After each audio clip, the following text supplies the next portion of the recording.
Oh, 3 days into Love Island.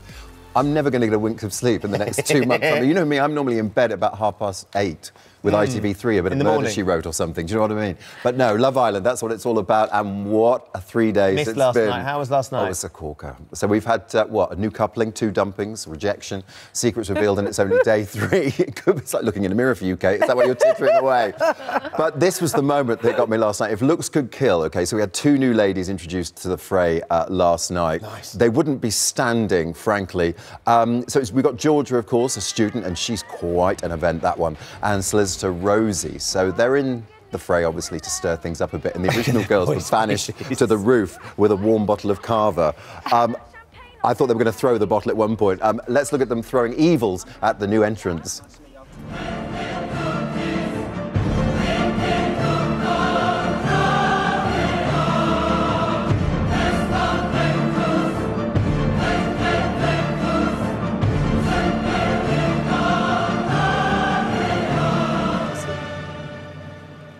They just weren't happy at all. So I didn't see it, but the bit I saw was one of the girls saying, "New girls, I'm fuming." I'm fuming. Yeah, like that was all like over they didn't Twitter. expect it. I mean, by the end of last series, we had about 32 people who'd gone through those doors anyway. I think it was only going to be them. And through those sheets, and there's an image to conjure with. But Niall and Alex were relieved. Weren't they, though? Well, Georgia was all over Niall as well, so that didn't go down too well. But Dr. Alex, could this be the first meeting of minds, I wonder, that we've ever seen in Love Island? Finally, Alex getting some romance with Rosie, because, of course, she's a solicitor, and, of course, he's a doctor.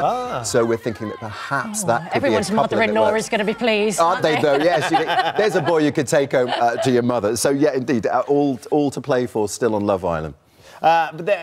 You look slightly different. Is there something different? Right, who knew that this was a thing? OK, right, eyelashes. Dani Dyer's eyelashes. Dani Dyer's daughter, Dani Dyer. Dani Dyer's eyelashes. Right, OK, so this is a thing. Kate, you've got eyelashes like a camel. Very excited. So Could this be something good for the eyelashes? This could be it. So apparently the new thing, ladies and gentlemen, is...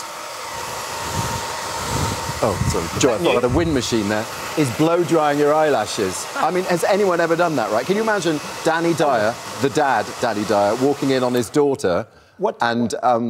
I think she's heating them up there to curl them. So it's a thing, right?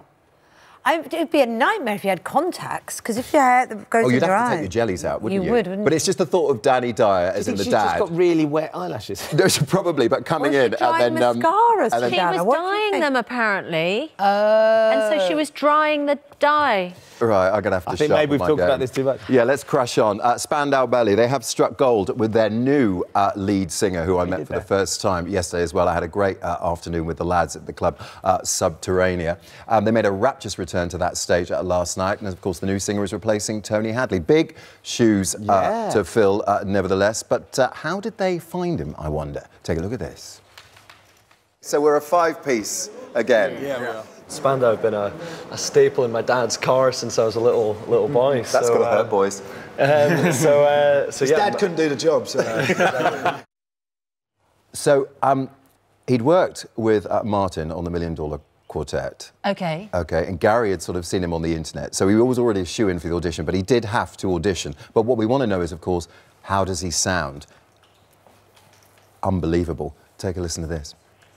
I sent my brother a clip of Ross that's on the internet of him singing a Queen song, and I said, "This guy's amazing." He went, "I know this guy, I work with him, he's incredible." I actually saw an advert on Twitter that said, you know, frontman needed for established UK band for arena tour, and I was like, I've got to go for that. What Ross brings is this youth, this energy that the band has needed for so long. It's like a kick up the backside, and it's so great for us. But he's got a great voice. His voice is unbelievable. And so, you know, I remember the first thing we did together, I think, was Through the Barricades, and the hairs on my arms stood up.